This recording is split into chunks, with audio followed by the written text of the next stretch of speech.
கிருஷ்ணகிரியில் அரசு தனியார் பள்ளிகளில் அதிக அளவில் மதிப்பெண் பெற்ற மாணவர்களுக்கு ஊக்கத்தொகை அனைத்து நுகர்வோர் உரிமை பாதுகாப்பு அமைப்பு அறக்கட்டளையின் மாநில தலைவர் வழங்கினார்.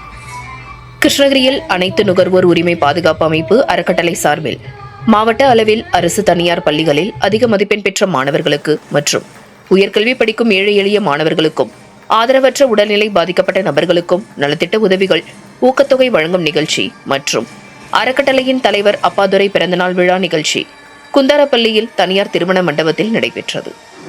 தமிழ்தாய் வாழ்த்து பாடலுடன் துவங்கிய நிகழ்ச்சியை மாநில துணைத் தலைவர் சேகர் வரவேற்புரை ஆற்றினார். இவ்விழாவினை மாநில செயலாளர் திருமதி ஆனந்தி அப்பாதுரை குத்துவிளக்கேற்றி விழாவினை துவக்கி வைத்தார். மாநில ஒருங்கிணைப்பாளர் மனோகர், மாநில துணைத் தலைவர் பன்னீர்செல்வம் ஆகியோர் வாழ்த்துரை வழங்கினார்கள்.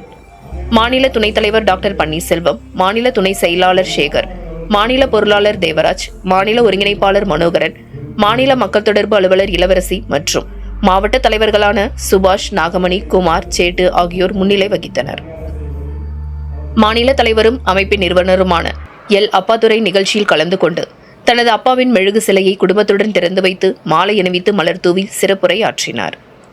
பின்னர் கிருஷ்ணகிரி மாவட்டத்தில் அரசு மற்றும் தனியார் பள்ளிகளில் கடந்த ஆண்டு 12 மற்றும் 10ஆம் வகுப்பில் அதிக மதிப்பெண் பெற்ற முதல் 3 இடங்களை பிடித்த 8 மாணவ மாணவிகளுக்கு தலா 5000, 4000, 3000 ஊக்கத்தொகையாகவும், கல்லூரியில் படிக்கும் ஏழை எளிய மாணவர்கள் 4 பேருக்கு கல்வி உதவித் தொகையும், ஆதரவற்ற மற்றும் உடல் நலன் பாதிக்கப்பட்ட 13 நபர்களுக்கு தலா 4000 மதிப்புள்ள உணவுப் பொருள் போன்றவற்றை மாநில தலைவர் அப்பாதுரை வழங்கினார். இந்த நிகழ்ச்சியின் முடிவில் மாவட்ட தலைவர் சுபாஷ் நன்றி கூறினார். இறுதியில் மாணவர்கள் பங்கேற்ற கலை நிகழ்ச்சிகளும் அறுசுவை உணவும் வழங்கப்பட்டது. இந்த நிகழ்ச்சியில் கிருஷ்ணகிரி, தருமபுரி, வேலூர், திருப்பத்தூர் உள்ளிட்ட பல்வேறு இடங்களில் இருந்து நிர்வாகிகள் உள்ளிட்ட 1000க்கும் மேற்பட்டோர் கலந்து கொண்டனர்.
எங்கள் அமைப்பின் சார்பாக மேற்கொள்வது அரசு மற்றும் அரசு சாரா நிறுவனங்களிடமிருந்து குறித்து அரசின் கவனத்திற்கு உரிய முறையில் வறுமை கோட்டிற்கு கீழ் உள்ள ஏழை எளிய மக்களின் வாழ்க்கை மேம்படுவதற்கு அரசு நலத்திட்டங்கள் என்னென்ன உள்ளது, அதை எப்படி பெற வேண்டும் என்பது, உரிய பயனாளிகளை கண்டறிந்து அவர்களுக்கு வழிகாட்டுதல்களை மேற்கொள்வது, குழந்தைகள் மற்றும் பெண்களுக்கு எதிரான நடக்கும் பாலியல் வன்கொடுமை மற்றும் உரிமை மீறல் குறித்து அரசு துறைகளுடன் இணைந்து விழிப்புணர்வை ஒருத்தனை வாழ்க்கை முடிஞ்சு மற்றவங்க சொல்லக்கூடாது, அவரு சொல்லணும் என்னால் முடியலன்னு சொல்லி. நான் இது எப்பயுமே சொன்னதில்லை. நான் சைக்கிளில் நடந்து போனா கூட உங்களுக்கு ஒரு சின்ன விஷயம் அது சொன்ன நம்ப மாட்டீங்க. மயில் சார் நான் எல்லா விஷயத்தையும் வந்து இவரு டிஸ்கஸ் பண்ணேன். எனக்கு 10 வருஷம் பிஸ்னஸ் இருக்காது. என் ஆஃபீஸும் அவர் ஆஃபீஸும் ஒரே செவரு தான் மத்தியில். நான் 10 வருஷம் பிஸ்னஸ் இருக்காது. என் கூட வந்துட்டு நான் சைக்கிளில் ₹1 கூட காசு இல்லாமல் நான் சைக்கிளில் போனப்போ அவர் சொல்லுவேன், என்னத்தையும் சொல்லியிருக்கேன், இந்த எம்எல்ஏ எலெக்ஷன்ல அது முன்னே எம்எல்ஏ நான் எம்எல்ஏ எலெக்ஷன் வைக்கணும், என்னால் முடியும், எங்க திறமை இருக்கு, நான் எம்எல்ஏ எலெக்ஷன் நிற்கணும். இந்த எலெக்ஷன் முன்னே எலெக்ஷனே சொன்னேன். அதுக்கு ஐடியாவோட பிளானெல்லாம் போட்டோம். என்னோட சூழ்நிலை தலைகீழாக மாறிடுச்சு.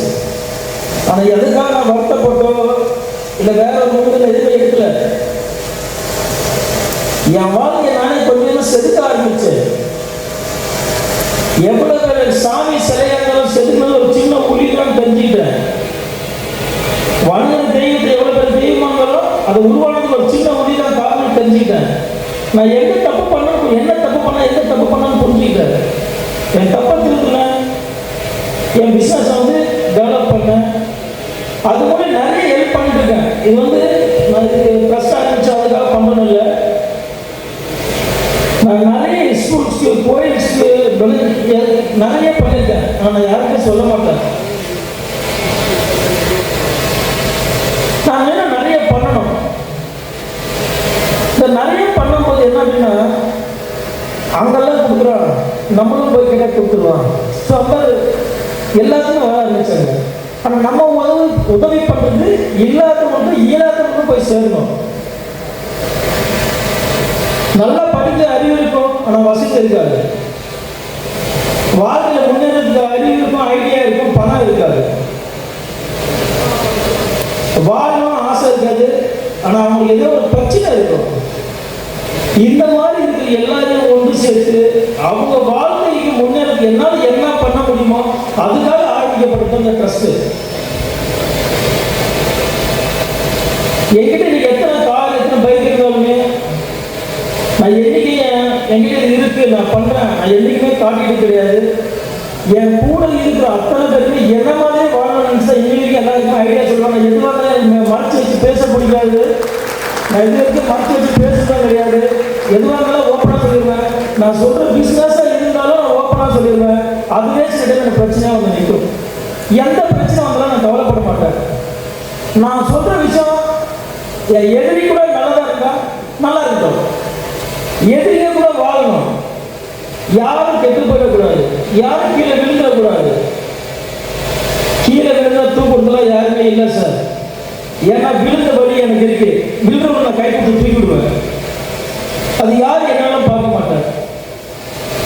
ஒருத்தருக்கு ஏதாவது பிரச்சனை கண்டிப்பாக நான் உதவி பண்ணுவேன். ஏன்னா நீங்க உதவி பண்றதுக்கு கடவுள் எனக்கு வந்து அந்த வசதியை கொடுத்துருக்கான்.